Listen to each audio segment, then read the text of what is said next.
বোমা জি আব্বা আসেন। বেআইন যাবো এখানে। কেমন লাগতেছে তোমার আমাকে বাড়ি? আব্বা আমাদের বেশ ভালো লাগছে। একটা কথা মনে হচ্ছে বলি, বয়স তো অনেক হয়েছে আব্বা, এখনো কত কষ্ট করছেন, চায়ের দোকান দিচ্ছেন।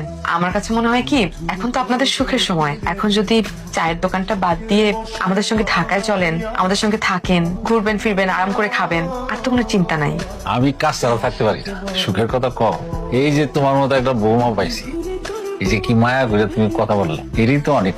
আল্লাহর কাছে লাখ লাখ শুক্রিয়া, তোমার মতো একজন পুত্রবধূ আমরা পাইছি। আচ্ছা আব্বা, আতিয়ার কোথায়? আমার পাগল ছেলে ছোটবেলা থেকেই হয় আমার সহযোগিতা করে। আমার সঙ্গে সঙ্গে দোকানে ফাঁকে ফাঁকেই আমার সহযোগিতা করে। আজকে দেখো দোকানে চলে গেছে, যে আমার আব্বা আপনি যান, সে নিজে পয়সা পয়সা চা বানাইতেছে, কাস্টমারকে চা খাওয়াইতেছে। চায়ের দোকানে চা বানাচ্ছে? এইসব আমি কি শুনছি? আমাদের তো দেখা যায় স্ট্যাটাস বলতে আর কিছুই রইলো না। আপনি জানেন না যে আপনার ছেলের এখন পজিশনটা কি? চায়ের দোকানে বসলেই যে আসলে পজিশন নষ্ট হয়ে যাবে এমন তো কিছু না। যেখানে আব্বাই চায়ের দোকান দিয়ে সংসার চালায়, ওদেরকে বড় করেছে, সেখানে যদি তার ছেলে একটু শখ করে বসে তো অসুবিধাটা কোথায় মা? তার মানে আমি এতক্ষণ যা বললাম সব ভুল?